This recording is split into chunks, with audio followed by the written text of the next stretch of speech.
Dah, mulai. Oke, Assalamualaikum warahmatullahi wabarakatuh. Salam sejahtera bagi kita semua. Selamat malam semuanya. Kami dari kelompok 6 kali ini akan membahas materi yang berjudul fenomena monetisasi live streaming YouTube memengaruhi perilaku penonton, yaitu dalam bentuk proyek kami tentang media interaktif pembelajaran di mata kuliah Teknologi Informasi dan Komunikasi. Pertama-tama kita perkenalan dulu sama anggotanya. Saya Marfaina, eh, dan rekan saya ada Aura Abelia, Saskia, Tomiko, dan Desandi. Oke, langsung lanjut aja. Jadi pembahasan kita kali ini akan mencangkup materi studi kasus, kesimpulan, dan daftar pustaka. Oke, selanjutnya kita ke materi pertama yang akan dibawakan oleh rekan saya, Aura Abelia. Silakan.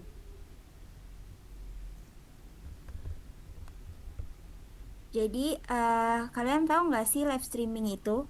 Live streaming itu merupakan metode penyiaran konten video secara real time melalui internet yang memudahkan interaksi secara langsung antara kreator dan audiens. Jadi, seiring perkembangannya teknologi digital yang semakin pesat, telah mengubah cara masyarakat dalam mengakses informasi, berkomunikasi, dan menikmati hiburan. Nah, salah satu hiburan yang suka dinikmati oleh masyarakat itu ada live streaming. Kami mengambil eh, fenomena live streaming di khususnya platform seperti YouTube karena YouTube ini menjadi pusat pertumbuhan live streaming karena memiliki basis pengguna yang besar. Serta di YouTube ini mempunyai fitur monetisasi yang kuat seperti super chat dan membership, serta integrasi komunitas yang memungkinkan engagement lebih tinggi.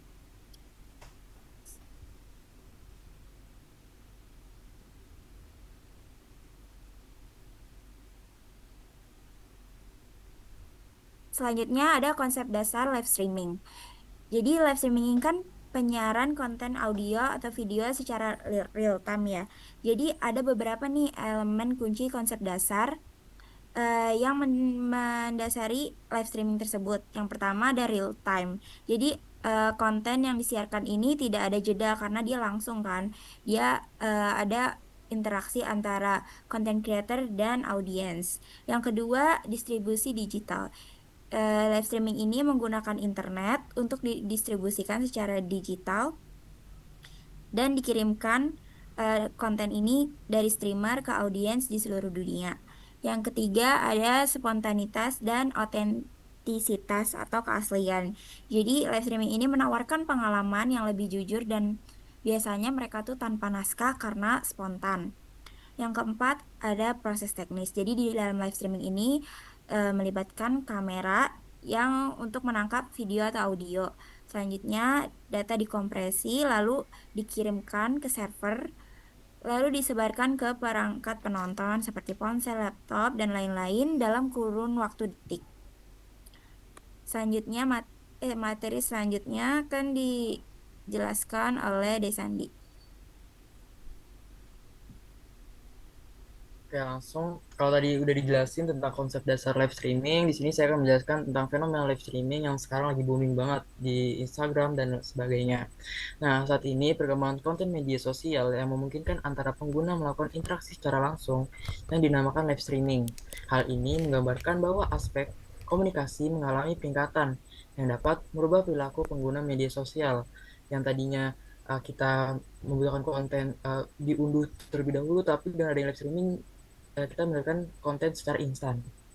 Nah, live streaming ini didefinisikan sebagai sebuah video yang ditampilkan di internet secara real time tanpa direkam dan disimpan terlebih dahulu. Karakteristik yang fleksibel seperti mudah diakses, real time, dan interaktif membuat live streaming dijadikan sumber pendapatan oleh beberapa konten kreator. Beberapa platform populer untuk melakukan live streaming antara lain seperti YouTube Live, uh, Twitch, habis ada TikTok Live, Instagram, dan Facebook. Penggunanya itu juga beragam, bisa market dan gaming. Next.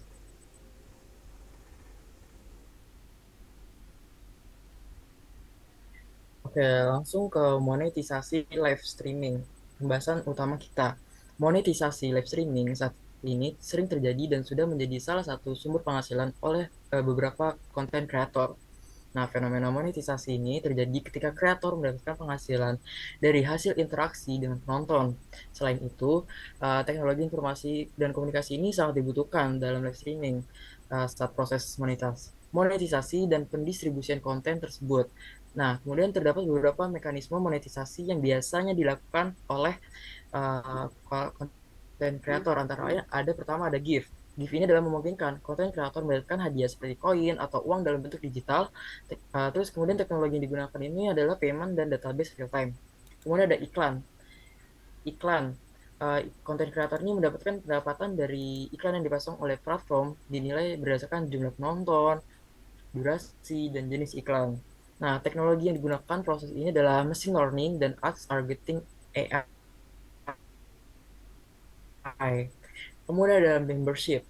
Saat penonton membayar sesuatu kepada kreator dan mendapatkan beberapa keunggulan seperti program eksklusif. Nah, teknologi yang digunakan di membership ini tuh kayak manajemen membership seperti payment gateway dan user authentication system. Kemudian yang terakhir ada live chat. Live chat ini adalah fitur yang paling penting banget kalau misalkan konten kreator melakukan live streaming. Karena biasanya konten kreator ini akan berinteraksi secara real time dan beberapa chat ini tuh ada yang di highlight agar streamer melihat.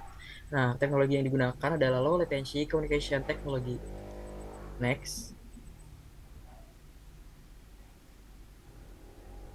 Nah, jadi inti dari video yang ditayangkan pada PPT kami ini menjelaskan bahwa saat ini tuh beberapa orang memanfaatkan fitur live streaming ini untuk mendapatkan AdSense atau mendapatkan uang digital yang diubah menjadi uang konvensional. Dengan begini, live streaming tidak dijadikan sebagai hobi, tetapi menjadi sumber penghasilan. Next.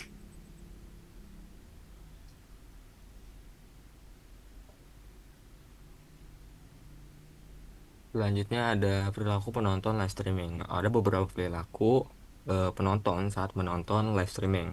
Yang pertama ada aktif berinteraksi. Jadi penonton ini mengirimkan komentar, like, dan partisipasi secara real time. Interaksi ini dapat membuat penonton merasa terlibat langsung dengan kreator.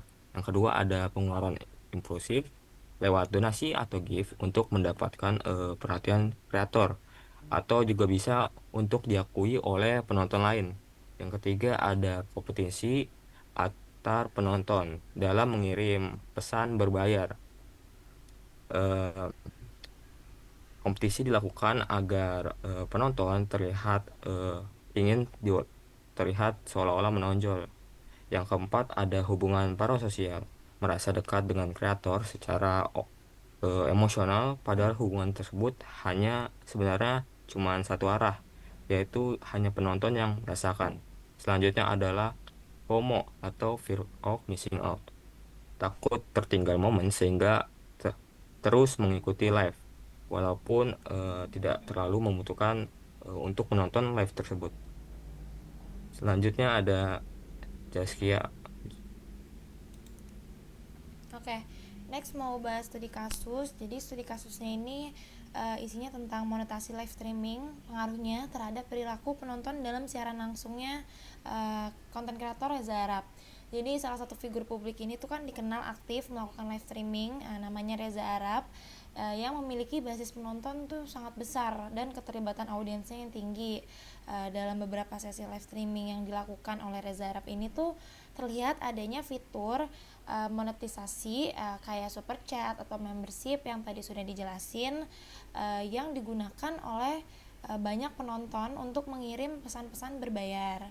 Nah, penonton yang melakukan donasi ini sering mendapatkan respon langsung dari si Reza Arabnya gitu. Jadi seperti dibacakan namanya atau ditanggapi komentarnya secara khusus, dibaca gitu. Terus situasi ini tuh memunculkan perubahan perilaku penonton. Kayak yang tadi udah dijelasin, juga kayak meningkatnya jumlah pesan berbayar saat live berlangsung, karena kan pengikutnya mereka kan gak cuma 1-2, saking banyaknya. Jadi karena mereka berlomba-lomba untuk menonjol di idolanya mereka, mereka menggunakan menggunakan chat berbayar itu gitu. Nah terus untuk kedua itu ada munculnya kompetisi antar penonton karena nggak mau kalah, karena mau dilihat. Jadi mereka banyak mengeluarkan banyak duit untuk pesan berbayar. Terus juga yang ketiga ada fans merasa lebih dekat secara emosional dengan kreator. Next.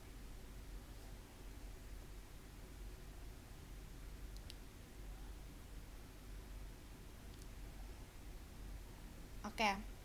Analisis perilaku dari penontonnya ini nih. Jadi pertama itu mereka itu membutuhkan motivasi pengakuan sosial. Jadi penonton terdorong untuk mengirim donasi supaya yang tadi dibilang diakui oleh Reza Arab ini gitu. Terus juga ada hubungan parasosial. Tadi udah dijelasin juga. Terus ada penguatan perilaku melalui reward gitu. Jadi ketika donasi dibalas dengan perhatian, mereka tuh mengulang-ulang lagi gitu karena mereka ngerasa mereka dinotis gitu. Terus juga ada budaya partisipasi digital, jadi penonton tuh nggak cuma jadi konsumen tapi juga turut membentuk dinamika dari live chatnya gitu. Nah tantangannya itu ada resiko pengeluaran impulsif di kalangan penonton. Seperti yang kalian tahu kalau kalian buka di media-media sosial itu tuh ada sempat viral tentang Reza Arab yang dikirim donasi hampir 1 miliar gitu. Nah itu kan termasuk ke dalam pengeluaran impulsif kan. Jadi sebetulnya tidak perlu tapi dikeluarkan fansnya karena ingin dinotis oleh Reza Arabnya gitu. Terus juga yang kedua ada tekanan sosial untuk berdonasi. Jadi yang harusnya mereka tidak perlu untuk donasi, cuman karena mereka sangat menyukai Reza Arab gitu, sangat mengidolakan Reza Arab, mereka rela mengeluarkan sedikit atau banyak duitnya agar dinotis oleh Reza Arab. Terus juga yang ketiga itu ada potensi penyalahgunaan fitur chat untuk menarik perhatian. Jadi karena fitur chat berbayar ini gak cuman teks doang yang bisa dikirim, kayak misalnya video atau foto mereka bisa ditaruh di dalam fitur chat berbayar ini. Jadi kadang mereka menunjukkan foto apa video mereka agar Reza Arab ini lihat bahwa fansnya seperti ini gitu. Next. Oke, untuk solusinya akan dibawakan oleh Tomiko. Ini selanjutnya ada solusi. Jadi untuk mengatasi dampak negatif dari perilaku tadi, ada beberapa solusi. Yang pertama ada edukasi literasi digital. Jadi penonton perlu diedukasi tentang cara monetisasi, risiko pengeluaran impulsif, dan pentingnya mengontrol diri saat menonton live. Yang kedua ada batas donasi. Jadi platform seperti YouTube atau TikTok dapat menyediakan batas harian atau mingguan untuk penonton berdonasi. Selanjutnya ada moderasi live chat. Jadi kreator dapat menyiapkan moderator untuk mengendalikan komentar toksik, kompetisi berlebihan, dan memfilter pesan berbayar. Next.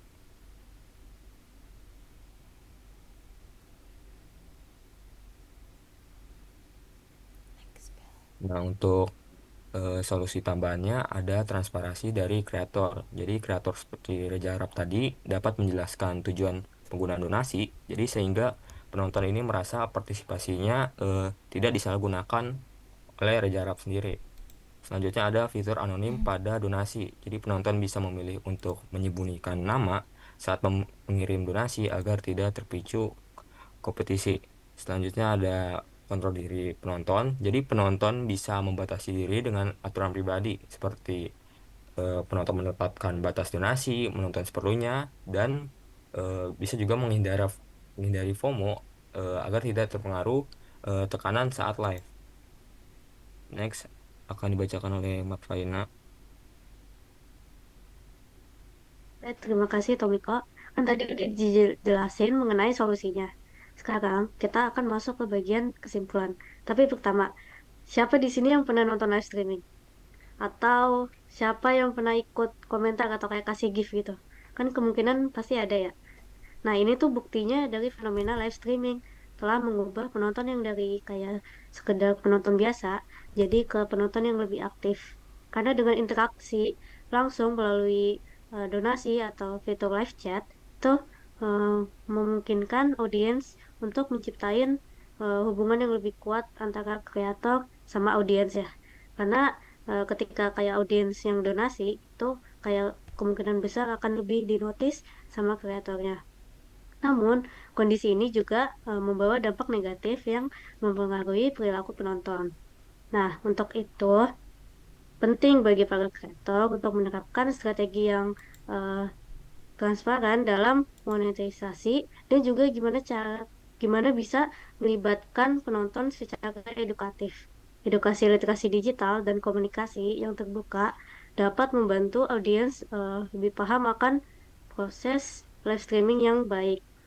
Itu menurut Chen Chen Wang and Wang 2021. Nah, dengan mengatasi tantangan ini, kita dapat ciptain lingkungan literasi yang lebih sehat dan bermanfaat. Ini selanjutnya ada daftar pustaka. Ini sumber-sumber dari yang kami gunakan. Oke, next.